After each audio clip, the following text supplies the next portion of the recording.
Hello there once more. Welcome to the reading of the Mystery History, this time Volume 3. Today we'll be reading about something from our history. Ferdinand Magellan sails west. I have my book right here, so I don't need my big me to give me. That's alright. Anyways, let's begin. In 1519, no one in history had sailed around the world. In 1519, no one in history was planning to sail around the world, but through a series of treacherous events and dangerous voyages, it happened. A ship named the Victoria left Spain in 1519. It was headed west with four others. 3 years later, in 1522, the Victoria returned home alone from the east, having sailed all the way around the world. Of course, this huge accomplishment wasn't the work of just one man. It took hundreds of men to pull it off, but in my opinion, the navigator who started the trip deserves the most credit for it. He was Ferdinand Magellan.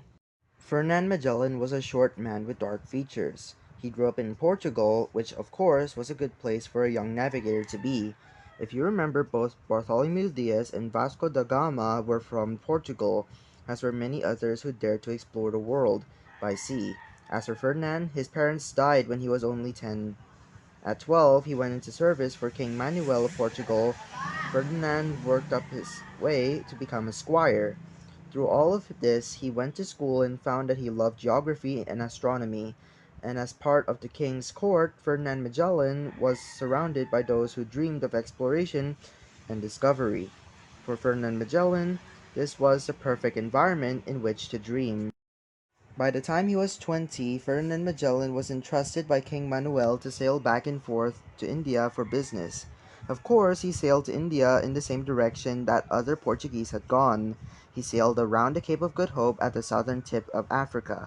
If you have a map or a globe, you might want to find this route now. From there, Magellan headed east to India. It wasn't an easy trip because he encountered battles along the way with Muslim fighters. But the trip was significant to Magellan because it gave him a vision. From his travels, he learned more about the Spice Islands and valued of reaching them.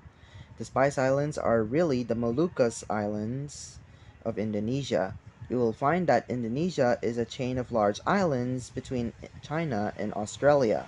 The Moluccas Islands are nicknamed the Spice Islands because cloves and other spices grow so plenty there. I'm sure you remember how important spices were to the Europeans during this era.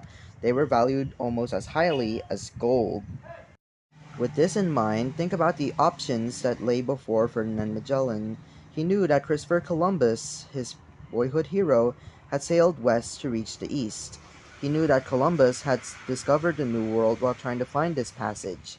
Magellan put this information together with his own experience. Why not sail west from Portugal to reach the Spice Islands? Maybe it would be easier than sailing around Africa.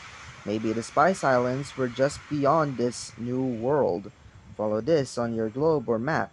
Ferdinand was right about the location of the Spice Islands, but I didn't realize how big the Pacific Ocean is or how far those islands are.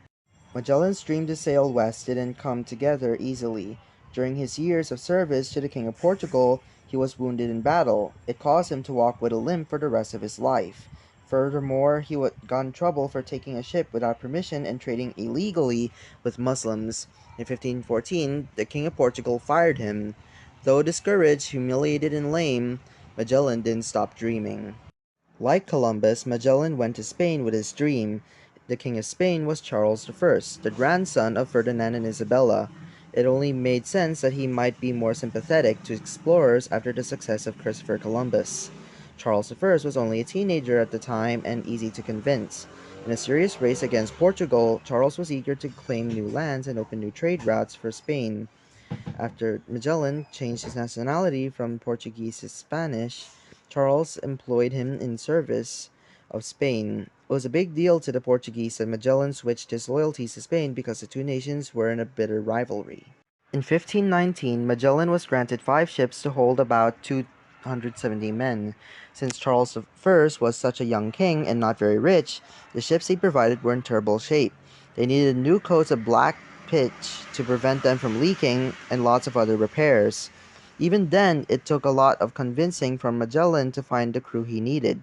Because Magellan was originally Portuguese, the Spanish weren't even sure that they could trust him. But with the promise of riches and adventure, the sailors were found from all nations and all walks of life. At least one man was no more than a curious tourist. His name was Antonio Pigafetta. Fortunately for us, he kept a detailed diary of the entire voyage. The fleet was called the Armada de Molucca. The ships were by name the Trinidad, the San Antonio, the Concepcion, the Santiago, and the Victoria. Magellan took the Trinidad as his own.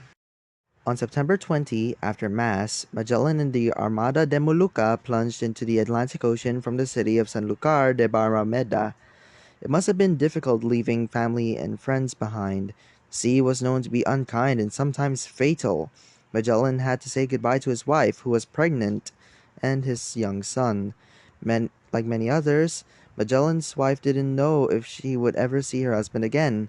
I imagine that she cried at the last sight of the sails disappearing from the harbor. She'd have to wait years to know of his fate. Magellan's plan was to return his fleet to Spain the same way they came. Like Columbus, he sailed west toward the New World.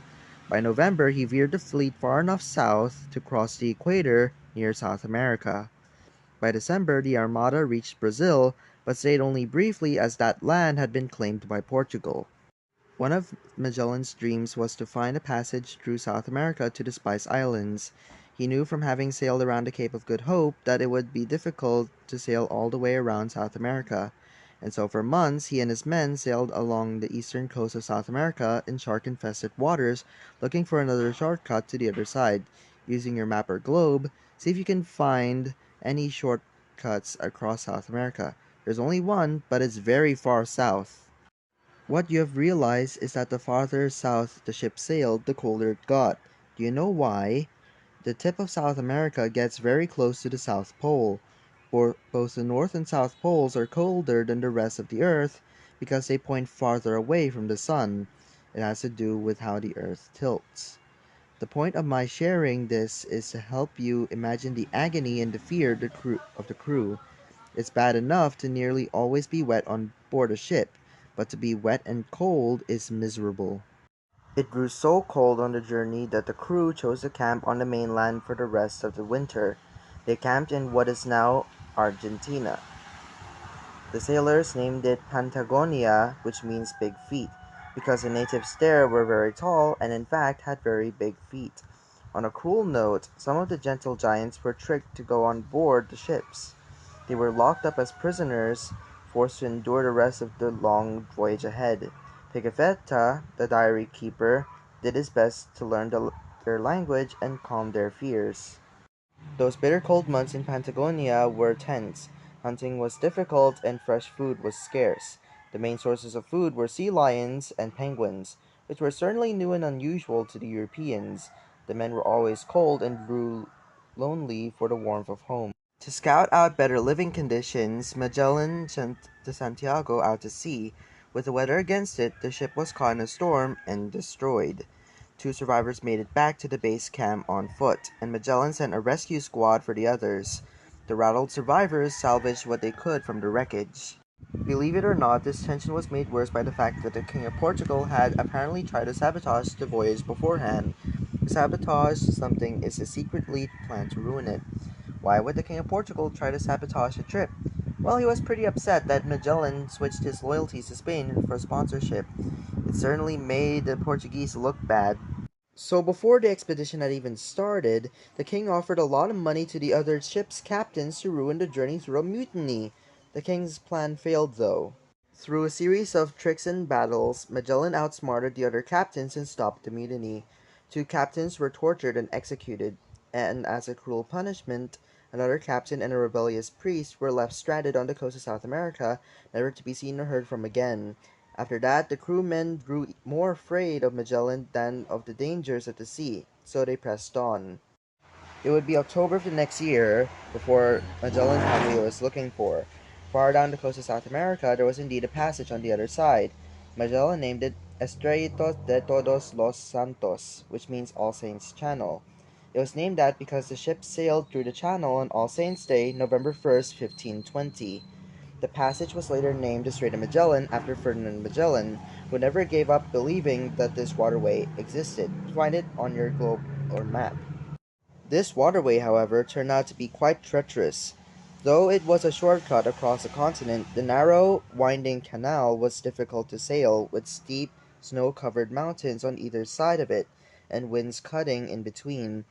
Through patches of fog, the sailors could see fires at night on the lands to their left, so they named this land Tierra de Fuego, meaning land of fire. The fires were started either by lightning or by the natives. Maneuvering through the 330 miles of the strait took the Armada de Molucca over a month. The captain of the San Antonio avoided the danger by refusing to sail through it at all. His ship was the largest. He turned it around and headed back to Spain, taking a great deal of food and supplies with him. Finally, on November 28, 1520, the three remaining ships, the Concepcion, the Trinidad, and the Victoria, reached the Pacific Ocean. With tears in their eyes, the sailors looked out over the vast sea. In surviving their passage through the strait, they had accomplished one of the greatest feats in the history of sea travel.